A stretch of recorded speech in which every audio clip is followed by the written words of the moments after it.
Both teams know how important that EXP lane is. But before we go any farther, this is game one in a best of 5. BTK back at it again, going up against Ackerman in the lower bracket. This is the revenge match. Someone is going home and somebody's going to the grand finals. That's right. Like you said, Trex, the stakes couldn't be any higher. A trip to Vegas is on the line, and with a trip to Vegas being potentially a trip to MSC, a trip to IESM, and again, a little more higher up on that cash prize for these rewards for the team. So a lot of pressure on these young rising stars. A lot of questions will remain answered. We're going to see which team can rise up to the occasion here, Trex. Yeah, Yato gonna keep vision on this Litho Wander here. Goes the shuffle, as you like to say. Joybaj coming around the backside does not connect onto anyone. It did seem like Kush able to get that Litho Wander, but they want to keep on forcing it. Toinks a little bit low. BTK finally deciding to back off. They're going to clear that and go back into the jungle. All right, going back in the jungle, and now with a little bit of moment here, we gotta set that pace, right? Set that tone, because this is a beautiful story. If anything from yesterday is to prevail here, we need to see BTK keep some of what they had from yesterday. Obviously, a little tighter, right? Finish the series 3-2. That's a little too close for comfort here at a best of 5 with everything on the line that we stated previously. MobaZane is gonna have to be the rock here, the core of this young star-studded team that he does have. ISO gonna have to be more on point than he's ever been, especially up against Zia, pretty much a generational talent here out here in North America. We know yesterday he came off big, especially in that game when he had that Brody. We know Zia knows how to hold it down in the gold lane, maybe provide some assistance to him. But speaking of assistance, these teams are moving towards the turtle pit for some of that wiggle wall baby tricks. What's really funny is both mages up in the EXP lane as both EXPs have moved down into this pit. Out comes the King's Calling. Kush gonna get stunned up there, brought down to about half health. MobaZane pushed back and Kush is able to take the first turtle. Galaxy able to lock onto MobaZane here, but Kush getting the pin onto T, and Galaxy picks up the first blood for Ackerman. Divine Judgment does come out. Toinks pulls Joybaj in, but not another kill on the board just yet. That's right, not on the board, but ooh! Ooh, nice pick. Yato trying to drop some glooms. Can't get the finish. The synergy just not there. That's some good pressure though right there. You land a couple of those throughout the game, and you're talking about flipping the game on its head. Joybaj just needs to stay locked in. We know that Kufra is amazing for him. Speaking of the Kufra though, we were talking about some of these setups, right? I really like that Joybaj gets to have the set tank, especially up against point on the Kaja. The same reason why we didn't like when not BTK, but Outplay kind of put that on to Shark or vice versa, because that single target set, especially late game, if you're not actually playing for the pickoffs and going for the 5v5s, you're at a disadvantage no matter what way you slice it. When teams are grouped up, the set tank is the better option. And I like that Joybaj has that advantage. Speaking of Joybaj, yeah, Joybaj trying to make a play here. Will get pulled in. Toinks able to grab on. Kush making his way around, but Zane has eyes on him. Everyone decides to back off. Now, you mentioned that, but there's also some risk, right? We saw it when Joybaj had the Atlas against Shark's Kaja. You go in, if you don't hit it, if you don't make it count, you are getting pulled in by that divine judgment, right?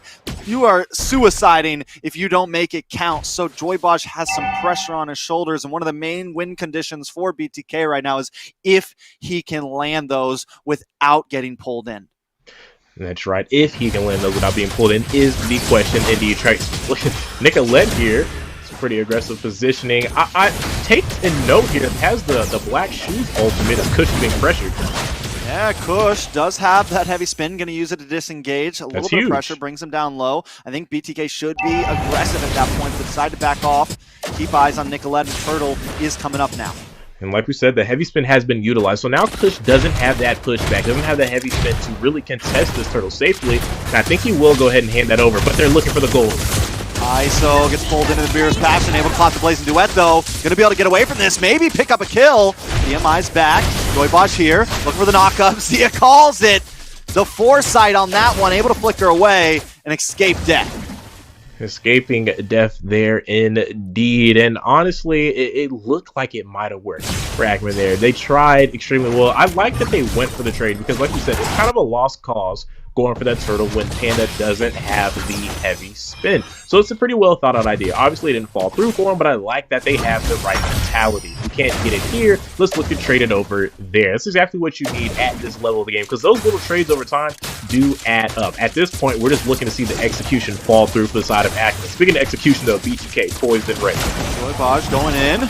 Push, able to pop the heavy spin though. Joybaj gonna get stuck against the wall, and Zia wants to find it, does. Gets the kill on a Joybaj. MobaZane trying to move on to Nicolette. Nicolette pops the Black Shoes. Zane pulled under the tower now, able to dash away.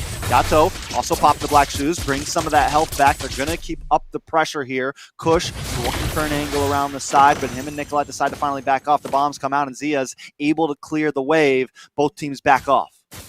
All right, both teams backing off. Now we're back into a bit of a Cold War. Ackerman doesn't have too much of a gold lead, right? They're up 2 kills, sitting at about 700 gold lead. That's not bad for the side of BTK when you're looking at things overall, especially since they do have ISO in the gold lane, and he hasn't taken the death, like you said. He escaped that gank from earlier, so having some good potential. What are you doing there? All right. Okay, we'll see. Wait, King's calling up on the top side. Kush, though, with the heavy spin.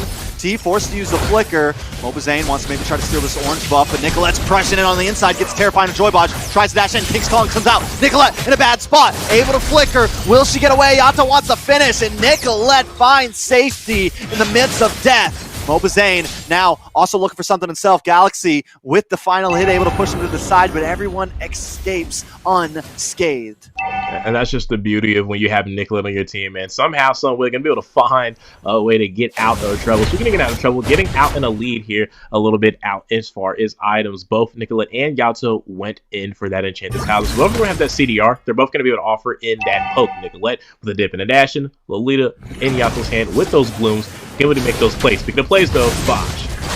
Play. Baj trying to move on to Kush once again, but Kush pops a heavy spin, but they do get that utility out again. Don't know if that's the plan, but it is working okay. This time Nicolette has a King calling of her own, but MobaZane still able to secure it. Zia finds T though. Ice on the backside with that place duet. Points goes down. Next might be Nicolette, but she's slippery. She's able to get away quick. Yato not able to get the chase down, but still taking a look at the gold, even with 2 turtles over the side of BTK. Ackerman holding a small lead, but here comes Joybaj moving on to Kush. He doesn't have the heavy spin. They try to defend the tower, but Ice on. Oh my god! Zia snipes him out of existence. No tower for BTK just yet.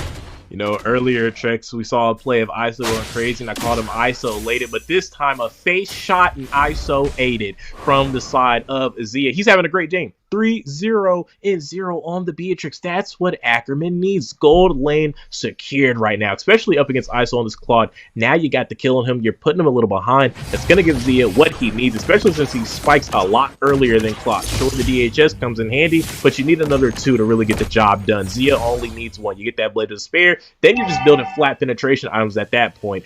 Maybe some survivability in the form of like a Wind of Nature and such, and you have a game on your hands. And as we just saw, Zia's definitely going to land those snipe shots. Push in a bad spot, able to use the heavy spin though. They wanted the purple buff, but now they might take a death. Yato, Black Shoes back into the midst of things. Bombs come out, the hook comes in. Zia pulled, shut down. Yato getting a little bit of gold into his pocket. Galaxy pops the final slash, but does not lock on to anyone. BTK on the aggression here. MobaZane holds down the front line. Yato trying to work his way around. Nicolette in a bad spot down in the bot lane, getting chased down. Able to get a little bit of damage onto Joybaj here as Yato, ISO, and team want to try to take this tower. And, you know, looking at this as Nicholas trying to hold down this tower with Valentina, with the Gloom in the back pocket. We actually might see her use it. There it goes. Coins comes out, and it's a good ult to have. I mean, it's definitely nothing like, it's not a Colt Ulter, it's not some crazy set, but it does give you another life and even more mobility on the on that hero, on the Valentina. So it does help a lot, I feel like. Something I was going to point out is that it's kind of the only option, right? Obviously, T has the King's Calling, but there's no one really to counter out on BTK with the King's Calling, so it's not really something to utilize unless maybe you're able to catch ISO. But with the BMI, with the sprint, it's a little hard to make it happen for Nicolette. This Black Boots ultimate is pretty much all she has to offer here. And, you know, Trek, you pointed it out, and I feel with you strongly on this. Nicolette on the Valentina isn't our favorite to see, and right now this isn't even a match that's favorable for the Valentina. So now we got 2 negatives for us, and that could be something to keep an eye on for the side of Ackerman. Yeah, Nicolette picks up the King's Calling. She picked it up last time during the last turtle objective. wasn't too detrimental in the fight. I think at this point, she's just kind of reaching, trying to grab anything that can help out the team. BTK doesn't want to let up the aggression. King Colin comes out from T. Galaxy in a bad spot. Will get taunted, brought down to about 10%, but Yato finds the kill. Kush in the midst. Zia takes down a tower on the bot side, but the fight still pursues. Under Lord, put ISO to the backside. With that blazing weapon, MobaZane takes it. Kush tries, but it slips out of his fingertips, and now he's on the run as the rest of BTK ensue on the chase. Moving on to this mid-tier tower, tier 3 at that. They're going to be able to make it crumble, but while all of that is happening, Zia making plays on the boss side, but BTK doesn't want to stop. Joybaj with a deep flicker dive into the home run field, able to take him out. BTK on the rise, but they got to try to recover some ground on that boss side. You know, if there was any question about how BTK was going to come into this series, well, sweet lambs and gentle giants, here is your answer. BTK is still here to play, even after taking that unfortunate sweep earlier. They're not going to let Ackerman walk away with the series for free. They're going to keep the pressure up, keep the tempo up, and that's exactly what they need. We talked about it at the draft. They have a lot of picks here for the counterplay, and they've kept most of the players for Ackerman in check, as you can see. I mean, they're sitting up on a 2K gold lead, and in between this level of competition, that's almost 10K gold anywhere else. That is incredible to have at this stage in the game, because this is only under the 11.5-minute mark, Trex. And not only that, Yato playing a much better game this time. And I think, like I said, some of those backline mages, he sticks his head out a bit too much, but on the Lilia, you can do that. You want to do that. You want to get in their face as much as possible, and he's thriving off of it right now. Galaxy in a little bit of trouble, gets pulled back in the hook. The Appraisal's Wrath and the killing spree goes over to ISO. MobaZane now Kush to the backside, gets a big pin, messes it up, loses it, has to run away, and Yato picks up another one. That's a killing spree. Toinks will fall next with the mega kill going over. Zia looking for something, dropping out some grenades with the rocket launcher, but T, ISO, and Yato have all fallen in a matter of seconds. A double kill over to Zia. Nicolette gonna chase him out of the base, and once again, BTK having a little bit of trouble breaking those base towers. That's right, and honestly, gotta give that up to the side of Ackerman. A glorious defense for them. Zia picking up that double kill there. That's huge. He's still having a great game, even though Ackerman is a little behind. 5-1-1. What more could you ask for your gold lantern? He's actually magic. Maybe even say that he's surpassing up there against ISO on the clock, but ISO does have the claw. The later this game goes on, ISO becomes more and more of a threat, especially since as far as DPS goes, I think you have to give the edge to ISO since he has the AoE with the Blazing Duet. He's able to get in and out of the fights with the BMI. Speaking of getting out of things. Joybaj going to be able to get out of that, though. Pops the flicker. And, you know, one thing we got to point out is this is the same exact mistake that BTK made against Outplay. It's like they think they can just take the game, or they're supposed to always get a base tower off the first Lord, because they get that first Lord a lot. And just now, they went so deep, they lose 3 members, when honestly, they could have just done some chip damage onto those towers, backed off, ate up the jungle, but because they lose 3 members, they lose their map advantage. And they could have Ackerman huddled up in their base right now, and they could just be eating up the jungle, but instead, they got a little too aggressive.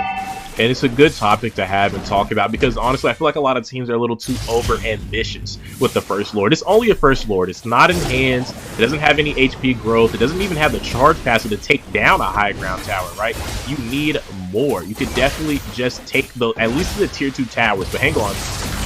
Yato gonna be able to get away from that when it comes in. Galaxy doesn't get pulled though. T looking for it, drops King's Calling. That's 1 utility down, and it should not affect Ackerman too much. Nicolette does have the black shoes. She's ready to rumble, ready to play. Toinks a little bit low. Zane low as well though, down to about 20%. Nicolette, black shoes back into the midst of things. Zia able to find ISO though, and Galaxy locking on to Zane. Nicolette looking for one. T escapes with a sliver of health. The Kush takes the Lord. MobaZane in the midst of all of them, and Zia finds the double. Make it 3. Ackerman on the rise here. T and Yato left to defend and go back for health. Ackerman should get a nice push out of this.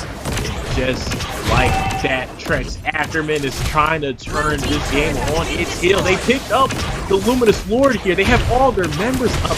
You still need some to spawn from the side of BTK. Ackerman's going to look to take this tower in the mid. It looks like they're going to forget all about top side. They're just going to look to push for the high ground here in the mid, and this might be a nice and easy pickup for them.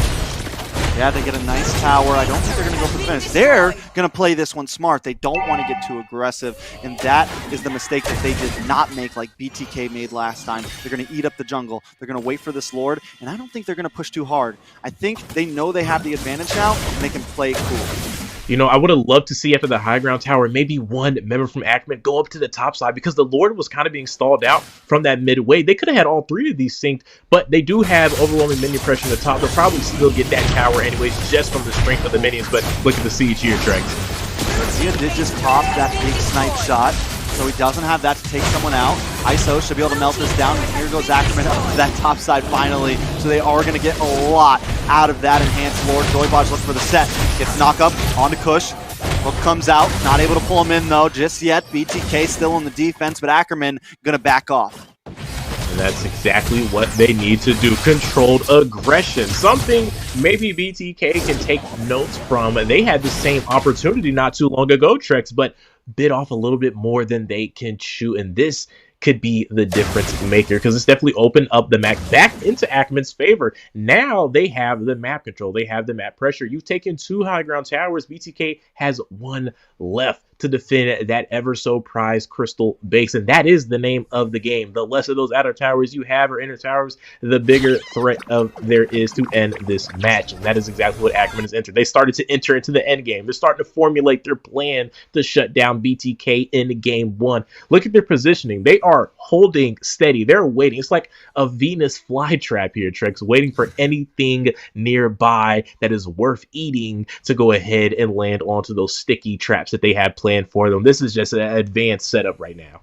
Yeah, I like their positioning right now a lot. We have Kush just holding on the front side. We got 27 seconds. They have macro control just because they've taken those 2 base towers, right? The minions are going to do the work for them. Now Joybodge going to get stunned up, pinned against the wall. Does use a flicker. Might just be able to get away from this. That is good, because it was dangerous. But T will pull some macro of his own. Take a tower. Toinks now in a bad spot. ISO picks it up and dashes away from the bombs just in time. Now BTK trying to fight back here with the Venus flytrap of their own. Ackerman thought they had him, but BTK is always ready for the fight. That's right. Picking up that high ground tower and the failed ambush in the bush has set up BTK for such a nice wall wiggle here, especially because Ackerman waited so long. They were ready to find a pick off and unfortunately fell short. But Lord, HP bar drop is low here, Trey.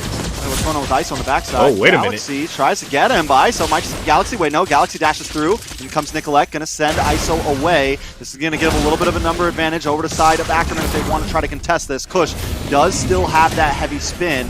Snipe shot goes a little bit too far to the left. He's going to switch up the weapons. T looking for something. Joyce tries to get the knock up. Heavy spin finally does come out. Lord is low. They should be able to get this. Galaxy gonna pay his life for that one. T able to find it. A 1 for Lord is a good trade, I feel like, over the side of Ackerman.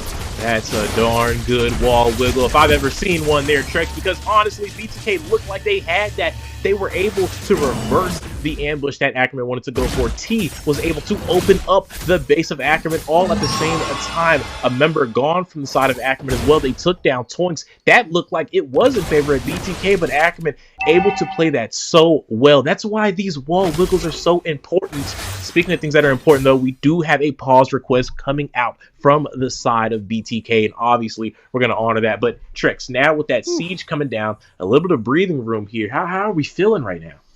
I don't know. I'm trying to blow up my voice before we get to Vegas, so I'm feeling good about it. This is just game 1. Honestly, Ackerman does hold a 2,000 gold lead, 1,900, 800, something like that. Lord coming. I think they could not lose to this Lord, right? Depending on how ISO plays this, if he can get the right position and melt it down, they can survive. How are you feeling about it, Deku? I mean, honestly, I feel like the odds are good for Ackerman. They already have taken down 2 of those high ground towers, right? They have a lot of options to work with for this laning. At this point, it just comes down to execution. Obviously, they are missing Galaxy. I feel like that's why they're kind of trying to stall this out. But that minion is going to fall in the mid lane, and now they may be forced to do a little bit more than they want to. I won't say forced. It's going to come down to decision making. Either you're going to commit to an outrageous play, or you're going to try to play it patient. Yeah, I mean, I always forget Lilia as well. Such good wave clear. Literally melts down that Lord with about 5 glooms, brings it down to about half health, and ISO does the rest of the work. Ackerman not going to be able to siege that to its maximum potential. Looks like they might try to pull the card here, though. Force it in. Snipe shot comes out, does not connect. ISO going to live to see another day here. They should be able to clear these waves, but Ackerman's still waiting for the possible mistake as BTK holds it down in the base. sorry, did Zia pop Wind of Nature there on accident, or did he buy Immortality there? Oh. No, away Kush. Big pick. Final slash comes in on Joybaj, able to pull him away, but Kush still finds a kill. Galaxy on a bad spot, T as well with the King's Call. Nicolette flickers through the wall to pick up the kill onto T. MoBAZANE gets a taunt onto Galaxy here, brings him down to about half health, but still not enough. Those are 40-second death counters on the side of BTK right now as Ackerman pushes the envelope. They want to try to end this. All they got to do is get Zia within range of that base. He's got enough damage, he's got enough items, should be able to melt it quick. ISO knows it's coming though. Toinks dashes in, down goes ISO. Immortality pops, and Dubu's passion doesn't get the finish. Wind of Nature comes out, but Nicolette finally founds it. Toinks might just go down here. MoBAZANE looking for Zia as well. This is a base defense if we're going to call one out ever, but Zia finally locks in. MoBAZANE on his lonesome, and Ackerman might just take game one. The minions are there. MoBAZANE still up. Appraisal's Wrath can't connect because he's taken out in midair. And Ackerman take game number one. That's commanding tricks. That means so much here. Getting that first game of a series, such a momentum boost.